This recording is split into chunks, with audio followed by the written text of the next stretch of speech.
Imagine waking up in a world where your money suddenly loses its meaning the moment it crosses a border. You can't buy oil, you can't trade goods, you can't pay international debts, and no one trusts the value written on your currency. This might sound like a modern financial nightmare, but this was once the reality for nearly every country on Earth, long before the US dollar became the world's dominant currency. Global money was disorganized, unstable, and constantly on the edge of collapse. Trade depended on fragile trust, wars were financed through desperation, and entire economies could fall apart simply because confidence in a currency disappeared. The dollar didn't rise to power overnight, and it certainly didn't become king by luck. It rose because the world was desperate for stability and no one else could provide it. For centuries, global trade revolved around gold, and gold wasn't just a shiny metal, it was the backbone of international finance. Countries tied their currencies directly to gold under what was known as the gold standard. If you held paper money, it represented a promise that you could exchange it for a fixed amount of gold. This system created trust because governments couldn't simply print unlimited money. Gold was scarce, difficult to mine, and universally valued. As long as currencies were backed by gold, people believed in them. But as the world entered the industrial age, this system began to show serious cracks. As populations grew and economies expanded, the demand for money increased rapidly. Factories, railroads, global shipping, and international trade all required more capital. But gold production couldn't keep pace with economic growth. There simply wasn't enough gold to support the expanding global economy. This caused deflation, slowed growth, and placed enormous pressure on governments. Countries were trapped between the need to grow their economies and the limitations imposed by their gold reserves. The system that once provided stability was now holding the world back. Everything finally broke with the outbreak of World War I. Governments suddenly needed unimaginable amounts of money to fund armies, weapons, and massive military operations. Gold reserves were nowhere near sufficient. Faced with survival, countries made a radical decision. They abandoned the gold standard. Instead of backing their currencies with gold, they printed money freely to pay for war expenses. In the short term, this allowed nations to fight. In the long term, it unleashed financial chaos. When the war ended, the consequences were devastating. Inflation spiraled out of control. Currencies lost value rapidly. Entire life savings vanished. In Germany, hyperinflation became so extreme that people carried money in wheelbarrows, not wallets. Cash became so worthless that it was used to light fires or cover walls. Trust in money itself was destroyed. The idea that paper currency represented real value was deeply shaken, and this loss of confidence spread far beyond Europe. The post-war world tried desperately to return to normal, but the financial system was fundamentally broken. Exchange rates fluctuated wildly, making international trade unpredictable and risky. Businesses struggled to plan for the future because the value of money changed constantly. Governments began manipulating their currencies to gain trade advantages, deliberately devaluing their money to make exports cheaper. This triggered a dangerous cycle where countries competed against each other by weakening their own currencies. Instead of creating growth, it deepened instability and resentment. Then came the Great Depression, delivering the final blow to an already fragile system. Banks collapsed, businesses shut down, unemployment soared, and global trade nearly came to a standstill. International commerce fell by more than half as countries turned inward, raised tariffs, and protected their own markets. Cooperation vanished, and economic fear took its place. Money was no longer just an economic issue. It became a political weapon. The global financial system was not just failing, it was actively fueling conflict. As history has shown repeatedly, economic collapse often leads to war. The world soon found itself plunged into World War II. This war was fought not only with soldiers and weapons, but with factories, oil supplies, industrial capacity, and financial power. While Europe and much of Asia were devastated by bombing and destruction, the United States remained largely untouched. Its factories expanded, its workforce grew, and its economy surged forward. By supplying weapons, food, and materials to allies, the U.S. transformed itself into the world's industrial engine. By the time World War II was nearing its end, the global balance of power had shifted dramatically. The United States held more than 70% of the world's gold reserves. Its economy was stronger than ever, while much of the rest of the world lay in ruins. For the first time in modern history, one nation possessed overwhelming financial dominance. This wasn't just about wealth. It was about trust, stability, and influence. The question was no longer whether the old system had failed. The real question was what would replace it. World leaders understood that returning to the old gold standard would only repeat past mistakes. They needed a system that offered stability without rigidity, cooperation without chaos, and trust without manipulation. Above all, they needed a single anchor to stabilize global trade. That anchor had to be strong, reliable, and widely trusted. At that moment, only one country fit that description. The United States was politically stable, economically powerful, and financially credible. Its currency had not collapsed. Its institutions had survived. And its gold reserves gave it unmatched leverage. Unlike previous empires that imposed their systems through conquest, the U.S. found itself in a unique position. The world wasn't being forced to accept American leadership. It was asking for it. Nations needed a framework to rebuild their economies, restore trade, and prevent another global collapse. The stage was set for a new financial order, one that would quietly redefine how the world used money. In 1944, while the war was still ongoing, representatives from 44 countries gathered in a quiet town in New Hampshire. The town was called Bretton Woods. There were no battles, no headlines, and no dramatic speeches that captured public attention. Yet what happened there would shape the global economy for decades. Decisions made behind closed doors would determine how currencies were valued, how trade would function, and which nation's money would sit at the center of the financial world. At this moment, the US dollar was not yet the world's currency, but it was standing at the edge of history. What emerged from Bretton Woods would transform the dollar from a national currency into the foundation of global finance. Once that transformation began, there would be no turning back. The world was about to place its trust in a single currency, and the consequences of that decision would echo for generations. In 1944, while the world was still burning from the chaos of World War II, a quiet meeting took place far away from the battlefields. There were no bombs falling, no soldiers marching, and no headlines screaming urgency.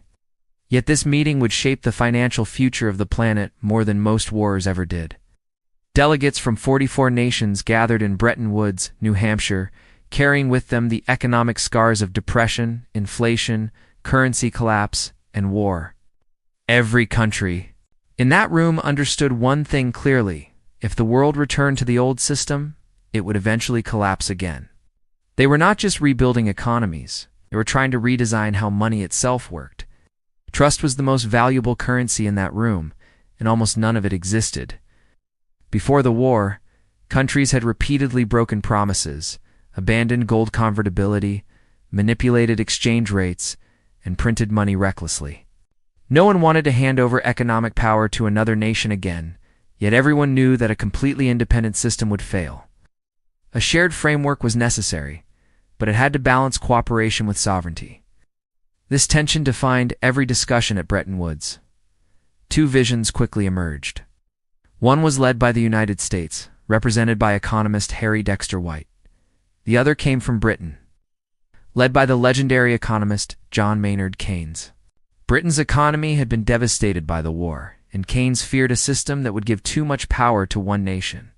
He proposed a global currency called the Bancorp, controlled by an international institution rather than any single country. This would prevent any nation from dominating global finance and force both surplus and deficit countries to adjust their behavior. The American vision was simpler and far more practical. Instead of creating an entirely new global currency, the U.S. proposed using the dollar as the central anchor of the system, backed by gold. Other countries would peg their currencies to the U.S. dollar, and the dollar itself would be convertible into gold at a fixed rate. This approach offered something the world desperately needed: clarity. One currency, one anchor, and predictable exchange rates. It also reflected reality. The U.S. already held most of the world's gold, controlled massive industrial output, and dominated global trade.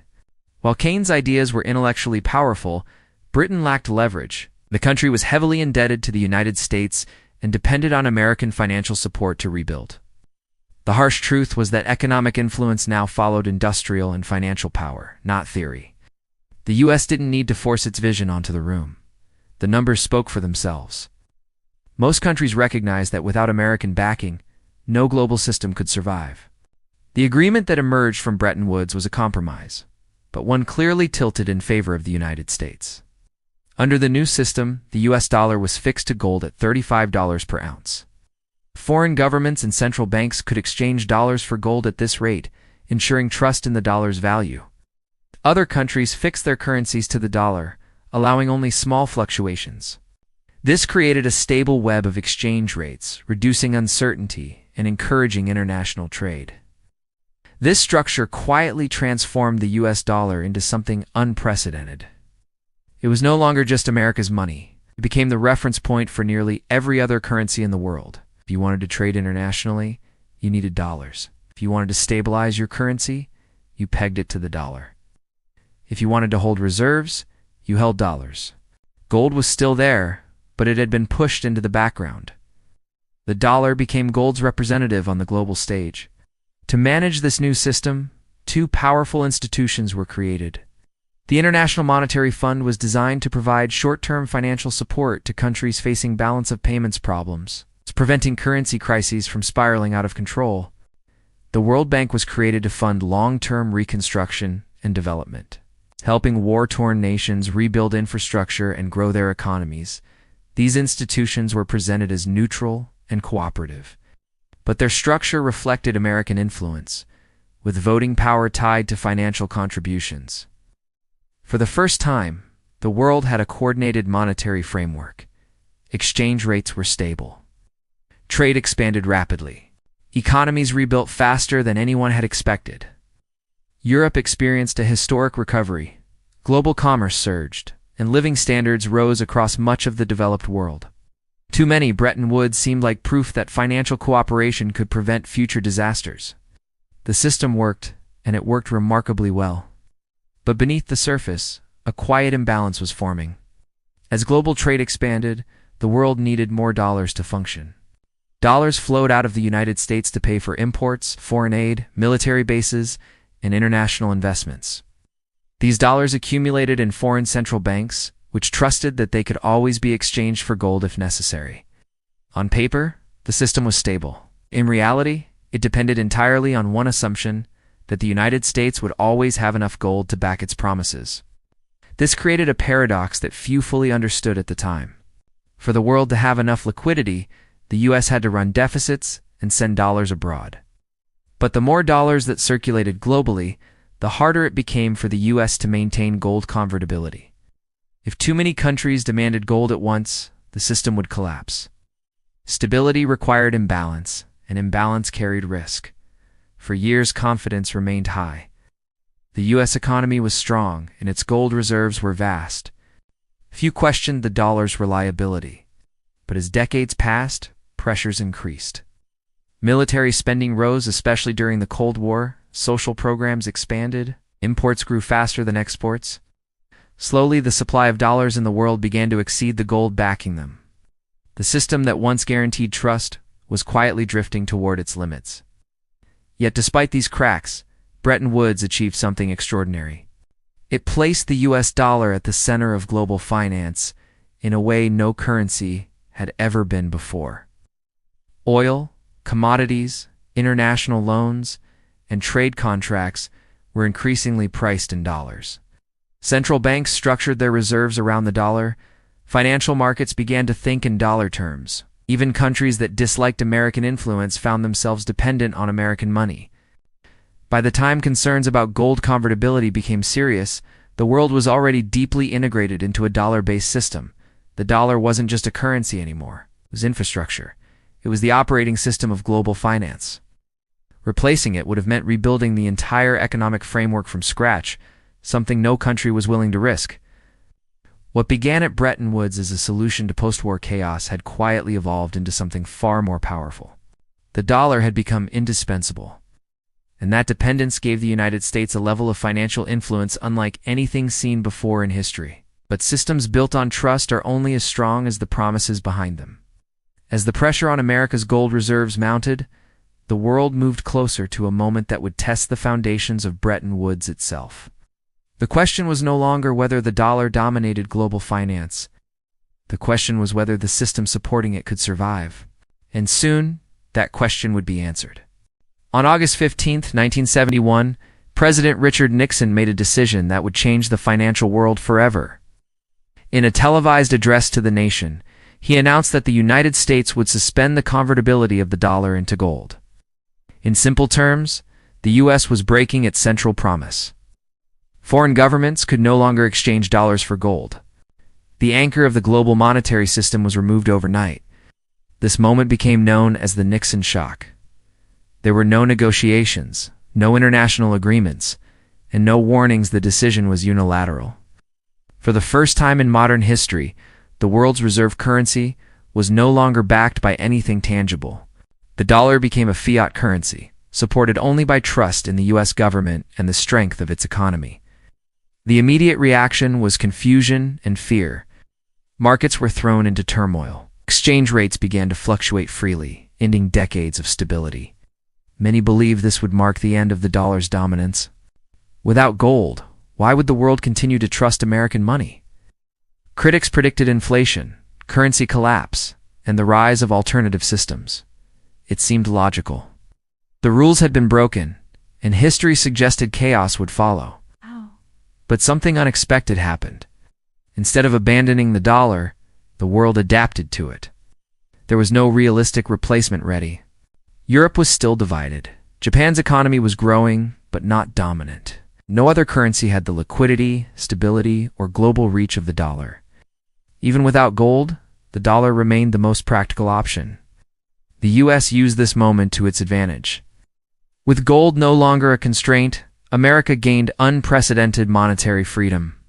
It could print money to manage recessions, fund military power, and stabilize financial markets without worrying about gold reserves. What looked like weakness turned into strength. The dollar was no longer limited by metal. It was backed by economic influence, military power, and global dependence. Over time, floating exchange rates became the new normal. While this introduced volatility, it also allowed economies to adjust more flexibly to shocks. International trade continued. Oil and commodities were still priced in dollars, and central banks kept holding dollar reserves. The system didn't collapse. It evolved. The end of Bretton Woods marked a turning point. The dollar was no longer just the representative of gold. It was the foundation of a new financial era. Trust shifted from metal to markets, from physical reserves to political and economic credibility. The world had crossed a line, and there was no going back. Ironically, breaking the gold promise did not weaken the dollar's global role. It strengthened it. By removing gold from the equation, the U.S. made the dollar indispensable in ways that gold never could be. Global finance became faster, larger, and more interconnected, all operating on a dollar-based system. Yet this new power came with new risks. Inflation surged in the 1970s, currency volatility increased, and the world became more exposed to decisions made in Washington.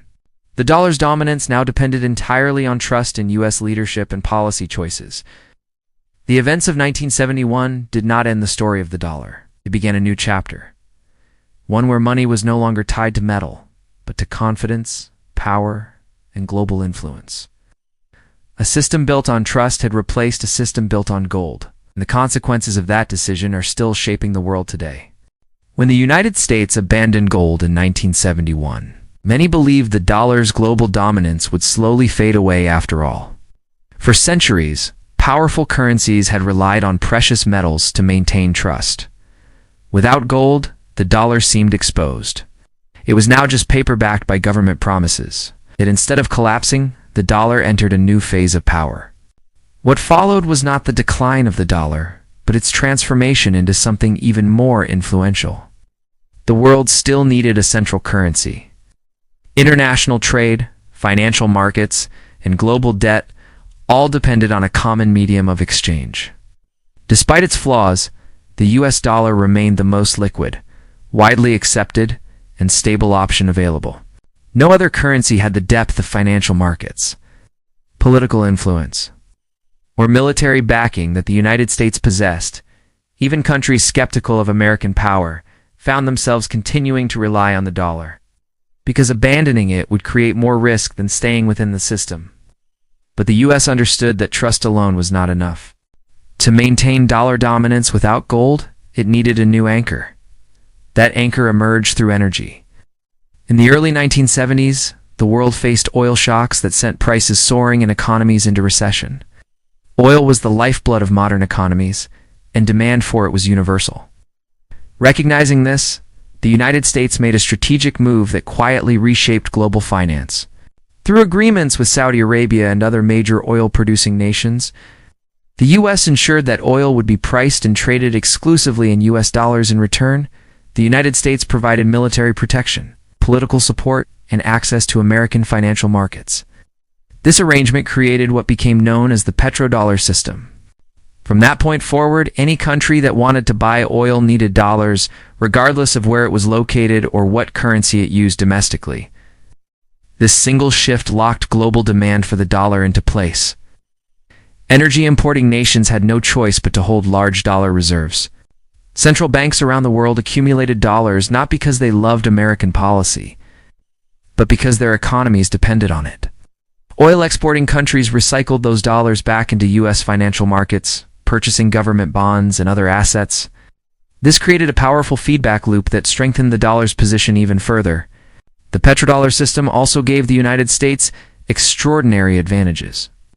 It could run persistent trade deficits without facing the same consequences other nations would. It could borrow cheaply, fund military power, and absorb economic shocks more easily. While other countries needed foreign currency to pay for essential imports, the U.S. could pay with its own money. This privilege reshaped global power dynamics and reinforced American influence across finance, trade, and geopolitics. As decades passed, the dollar's role expanded beyond oil. Global commodities, shipping contracts, international loans, and financial derivatives were increasingly denominated in dollars. Wall Street became the center of global finance. U.S. Treasury bonds became the world's safest asset. In times of crisis, investors didn't flee the dollar, they ran toward it. The more unstable the world became, the more valuable the dollar appeared. Even nations that openly challenged U.S. leadership struggled to escape the system. Attempts to trade oil or commodities in alternative currencies remained limited. Creating a rival system required not just economic strength, but deep financial markets, global trust, and military credibility. No country was able to match all three at the same time. The dollar remained deeply embedded in the global financial infrastructure. However, this dominance came at a cost. Because so much of the world relied on the dollar, U.S. monetary decisions affected everyone. Interest rate changes by the Federal Reserve could trigger capital flows, currency swings, and financial crises in distant countries. When the U.S. tightened policy, emerging markets often suffered. The dollar had become a tool of power, whether intentionally or not. Sanctions added another layer to this influence. By controlling access to the dollar-based financial system, the U.S. gained the ability to pressure governments without firing a single shot. Cutting a country off from dollar clearing and international payment networks could paralyze its economy. This weaponization of finance further demonstrated how deeply the dollar was woven into global systems. Despite growing criticism and repeated predictions of decline, the dollar endured. Each financial crisis, from the 1980s debt crises to the 2008 global collapse, reinforced its role rather than weakening it. When fear spread, investors sought safety, and safety meant dollars. The system survived not because it was perfect, but because no alternative was strong enough to replace it. Today, the dollar's dominance is no longer tied to gold or even oil alone. It rests on decades of accumulated trust, institutional depth, legal stability, and global dependence. The dollar is not just a currency, it is a network. And networks are difficult to dismantle once the world depends on them. But history shows that no system lasts forever. Rising debt, geopolitical tensions, digital currencies, and shifting power balances are beginning to challenge the foundations of the dollar-based order. The question is no longer how the dollar became dominant, but how long it can remain that way. Because just as the world once moved away from gold, it may one day move away from the dollar. And when that day comes, the global financial system will face its biggest transformation since Bretton Woods.